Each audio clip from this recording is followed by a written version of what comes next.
En la mañana de la audición, Elías se despertó antes de que saliera el sol.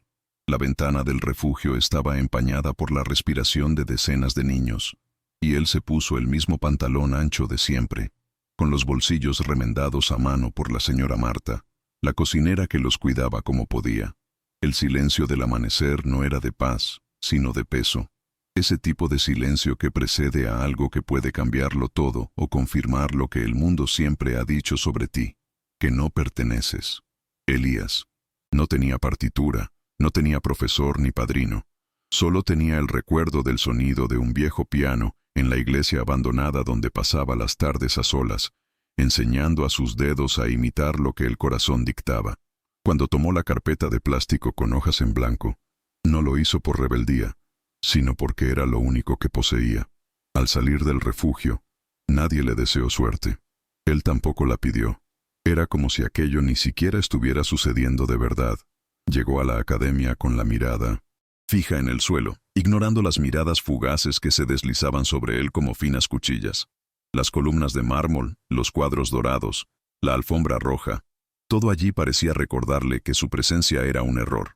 Los demás aspirantes estaban rodeados de familiares, afinando instrumentos, calentando la voz, ensayando pasajes memorizados. Elías, solo, se apoyó en un pilar y esperó. Cuando llamaron su nombre, a medias, mal pronunciado, con titubeo, el salón guardó silencio durante un segundo, no por respeto, sino por extrañeza. Él caminó hacia el piano de cola en el centro del escenario con pasos firmes, no por valentía, sino porque estaba demasiado cansado de dudar de sí mismo una vez más. Se sentó, cerró los ojos y tocó. No un ejercicio técnico, no un estudio clásico. Tocó lo que recordaba del dolor de perder a su madre, de la soledad del refugio, del sonido que le latía en el pecho cuando ya no tenía a nadie. La primera nota salió temblorosa, como si el piano también se sorprendiera con aquel toque descuidado. Pero pronto la melodía cobró cuerpo. No era limpia, no era regular, pero estaba viva. Cada acorde parecía arrancar recuerdos de dentro de Elías que él mismo no sabía que existían. La voz de su hermana mayor cantando en voz baja antes de desaparecer. El sonido de la lluvia golpeando el techo de lona agujereada del refugio. Los pasos del vigilante de la iglesia abandonada, que lo dejaba entrar aunque sabía que estaba prohibido. Toda la sala contuvo la respiración. La profesora de teoría musical, sentada en la primera fila, se acomodó las gafas 3 veces, sin saber si estaba enfadada o sorprendida. Los compañeros murmuraban, pero no con desdén. Era como si estuvieran presenciando algo que los libros no podían explicar. Elías no sabía si aquello era bonito, solo sabía que era suyo, y por primera vez, eso parecía suficiente. Cuando terminó, no hubo aplausos inmediatos. Hubo un silencio extraño, como si nadie supiera exactamente cuál debía ser la reacción. El maestro Bon, conocido por su frialdad quirúrgica e intolerancia al improviso, permanecía con los brazos cruzados, los ojos fijos en el niño. El público aguardaba su veredicto, como si necesitara permiso para sentir algo. Elías se puso de pie despacio, cerró la tapa del piano y caminó hacia el centro del escenario. Miró a los jurados y dijo con voz firme, aunque baja, no vine a ganar, ni a demostrar nada. Solo quería ser escuchado, porque hay muchos niños que sienten la música, pero nunca entrarán aquí. Tras ello, bajó la cabeza y se marchó. No esperó el resultado. No miró atrás. Pero ese silencio que dejó a su paso era más estruendoso que cualquier aplauso. Esa noche, el salón principal de la academia permaneció cerrado. Bond despidió al personal, canceló las reuniones del día siguiente y se encerró en la sala de ensayo con el piano apagado. Tocó fragmentos de Mozart, Chopin, Beethoven. Todos sonaban impecables, pero estériles. Por primera vez en años, no sintió nada. Al tocar, la ejecución era perfecta, como siempre, pero carecía de vida. La melodía de Elías, irregular y cruda, seguía resonando en su mente como una herida abierta. Bon, un hombre formado por décadas de técnica y disciplina, se encontró desarmado por algo que no sabía cómo nombrar. Pasó la madrugada repasando los criterios de selección de la academia e intentando entender cómo ese niño, sin partitura, sin formación, sin recomendación, había atravesado todo aquello con una simple melodía. Fue entonces cuando comprendió. No era simple. Era verdad. 2 días después, convocó una reunión extraordinaria. Sentado frente al consejo, con la expresión más humana que jamás había mostrado, hizo una propuesta que parecía una herejía: otorgar una beca a Elías, aun fuera de los criterios tradicionales. Y más aún, crear un programa permanente de inclusión para talentos invisibles al sistema. La sala estalló en protestas. Un profesor se levantó indignado, tachando la idea de populismo barato. Una consejera alegó que eso sentaría precedentes peligrosos. Bon escuchó todo en silencio. Solo respondió al final, con una frase corta: si la música no sirve para escuchar a quienes nadie oye, solo sirve para complacer a quienes ya lo tienen todo. Esa tarde, el voto decisivo fue suyo. Y votó que sí. Encontrar a Elías nuevamente no fue fácil. No dejó teléfono ni dirección. Bon visitó el refugio, pero le informaron que el niño había desaparecido desde el día de la audición. Tras 3 días, el maestro siguió una pista vaga de una empleada del lugar. Suele ir a una iglesia vieja, allí después del viaducto. Bon fue en persona. El templo abandonado olía a humedad y nostalgia, pero el sonido de un viejo piano resonaba entre las paredes agrietadas. Allí estaba Elías, sentado de espaldas, tocando con los ojos cerrados, como si el mundo no existiera. Cuando percibió la presencia de Bon, dejó de tocar, pero no se giró. Si viene a decirme que he causado problemas, ya he oído peores, dijo el niño. Bon se acercó, se sentó en el banco a su lado y respiró hondo. No he venido a disculparme. He venido a preguntar si aceptarías volver, y si podrías traer a otros como tú. El silencio duró casi 1 minuto entero. Elías no respondió de inmediato. Su mirada se clavó en la madera desconchada de la pared, como evaluando la sinceridad de aquel hombre. Luego, con voz baja, soltó: hay una niña que canta sin haber tenido nunca un micrófono. Un amigo que hace flauta con tubo de PVC y llora cuando toca. Bon no dudó. Solo dijo: trae a todos. Elías giró la cabeza despacio, como si por primera vez creyera que aquello podía ser real. Esa tarde marcó el inicio de algo que ni el propio Bon sabía dimensionar. No se trataba solo de Elías. Era de todos los que, hasta entonces, habían tocado a oscuras, lejos de los salones de mármol y de los oídos que siempre habían estado tapados. Las primeras semanas fueron duras. La incorporación de los nuevos alumnos, niños negros, pobres, sin uniforme ni formación, fue recibida con extrañeza y desprecio. Algunos profesores presentaron su renuncia. Un grupo de padres, indignado, exigió que sus hijos fueran trasladados a clases libres de experimentos sociales. Un patrocinador antiguo retiró su apoyo, declarando que la academia se rendía al sentimentalismo. Pero Bon no retrocedió. Estableció horarios especiales, asignó aulas exclusivas y reclutó instructores voluntarios para guiar a los novatos. Unos decían que era una locura, otros una vanidad, pero él sabía, el cambio debía hacerse de la forma más difícil o no sería auténtico. Y mientras el antiguo edificio temblaba con las tensiones internas, algo nuevo comenzaba a florecer, un sonido distinto, disonante, pero rebosante de alma. Elías no se convirtió en estrella. Seguía llegando con los mismos zapatos gastados y la carpeta de plástico con hojas en blanco. Pero ya no tocaba solo. A su alrededor había niñas que cantaban con los ojos cerrados, chicos que marcaban el ritmo en los pupitres y otros como él, que nunca antes habían tenido una oportunidad, pero que tenían algo urgente que decir a través de la música. Un día, una alumna de la sección tradicional, hija de diplomáticos, le pidió tocar con él. Elías dudó, pero aceptó. Improvisaron juntos en el patio, bajo la mirada atenta de compañeros y profesores. Alguien grabó el momento. El vídeo se volvió viral.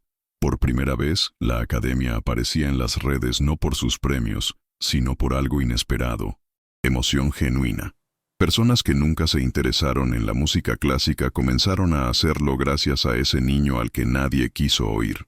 La repercusión fue tal que periodistas empezaron a congregarse en las puertas de la academia.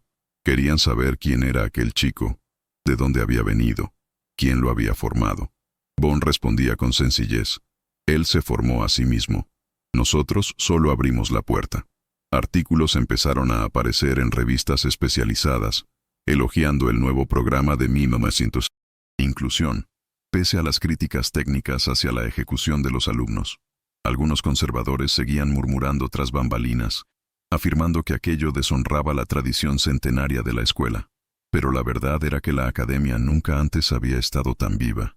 Los pasillos, antes cargados de silencio y formalismo, ahora vibraban con risas, cantos y experimentaciones. Y lo más importante, con escucha. Los nuevos estudiantes no solo estaban aprendiendo, estaban enseñando a los demás a sentir de nuevo. Bon comenzó a impartir conferencias sobre educación musical inclusiva. Rediseñó el currículo, creando asignaturas como expresión libre e historia de la música de la calle. Decía a los nuevos profesores: aquí nadie enseña música sin antes escuchar el sonido que cada uno lleva dentro. Y Elías, aunque fue el detonante de todo ello, seguía igual de sencillo, callado y observador. Era él quien ayudaba a los más tímidos a soltarse, quien compartía su merienda con los que no tenían. Nunca buscó reconocimiento. Cuando le preguntaban si quería dar entrevistas, respondía con una sonrisa breve: prefiero tocar. Pero llegó una invitación de lejos. Un festival internacional en Viena deseaba escuchar al chico que hizo que la academia se inclinara ante lo que no se enseña. El viaje a Viena fue patrocinado por una fundación dedicada a iniciativas sociales en educación. Elías rechazó el smoking que le ofrecieron e insistió en llevar la misma camisa azul claro y los zapatos gastados. Bon, más mentor que maestro, lo acompañó en silencio. En el escenario del auditorio europeo, rodeado de miradas extranjeras, Elías no necesitó partitura. Se sentó ante el piano y tocó una pieza propia, sin título, sin dedicatorias, sin marco. Era pura memoria convertida en sonido. El público, acostumbrado a exhibiciones técnicas y recitales previsibles, reaccionó con mezcla de sorpresa y reverencia. Al final, fue imposible contener los aplausos. Pero Elías, como siempre, parecía ajeno a la vanidad. Cuando un periodista le preguntó si creía haber cambiado la música clásica, respondió sin guión: no sé si cambié la música clásica, pero sé que ella me cambió a mí. Antes, solo quería ser escuchado. Hoy, lo más importante es escuchar a quienes nadie escucha. La frase encabezó titulares en varios países. Se pintó en un mural de la propia academia, junto al discreto retrato del chico al piano. Pero para Elías nada de eso importaba. Regresó al mismo refugio donde seguía viviendo, ahora como voluntario. Pasaba los fines de semana enseñando a otros niños a escuchar sus propios sonidos, aunque durante un tiempo nadie más lo hiciera. Para él, la música nunca fue sobre el escenario. Fue sobre supervivencia, sobre mantener viva una parte de sí mismo que el mundo insistía en borrar. Al verlo de regreso a sus orígenes, Bon comprendió que tal vez el mayor gesto de revolución es justamente ese: devolver al arte su función más humana. Y en el silencio de aquella sala mal iluminada, llena de teclas desafinadas y risas infantiles, nació el verdadero legado de Elías. Pasaron los años. La academia, antes conocida por su rigidez y elitismo, se convirtió en referente mundial en inclusión e innovación pedagógica. Muchos de los antiguos profesores que se resistieron al cambio nunca regresaron. En su lugar surgieron educadores con escucha activa, muchos de ellos exalumnos del nuevo programa. Jóvenes que, como Elías, primero aprendieron de la vida y luego de los libros. Las aulas se transformaron en espacios de auténtico intercambio, donde la técnica no anulaba la emoción y el currículo respetaba la experiencia que cada alumno traía de la calle, de la periferia, del improviso. El sonido que brotaba de los pasillos de la academia ya no era solo clásico, era real, múltiple, palpitante, y en cada nota había un eco de Elías, incluso cuando él no estaba presente. Hoy, su nombre sigue siendo poco conocido en los grandes escenarios del mundo, pero tras bambalinas, en las miradas de quienes aprendieron a expresarse sin pedir permiso, es una leyenda viva.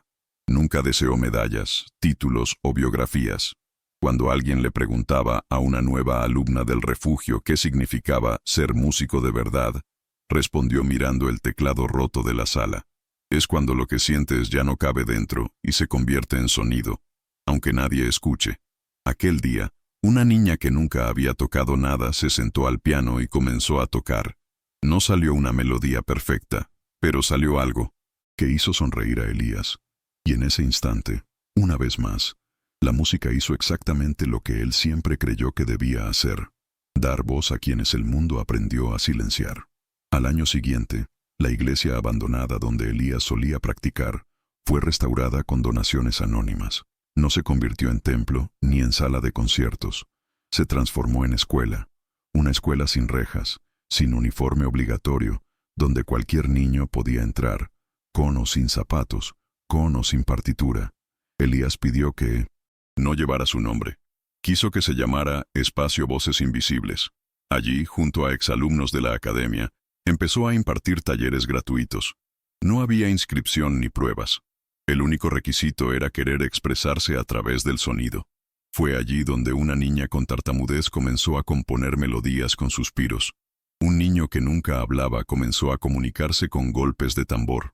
El arte, en aquella sala cálida de concreto, no se trataba como un premio. Era un puente. Era sanación. Y, aunque medios políticos e incluso empresarios intentaron utilizar la imagen de Elías para promover causas o ganarse prestigio, él siempre evitó los focos. Cuando alguien le preguntaba por qué rechazaba invitaciones a grandes eventos, respondía: no vine para encajar en un escenario. Vine para abrir puertas donde antes no había ninguna. Y seguía allí, con su camiseta descolorida, cargando bancos, afinando viejas teclas, riendo con los niños. Para muchos, parecía poco, pero para quienes vieron cómo llegó y cómo eligió quedarse, era todo. Porque Elías nunca quiso ser una excepción, quiso ser el comienzo. Y así fue.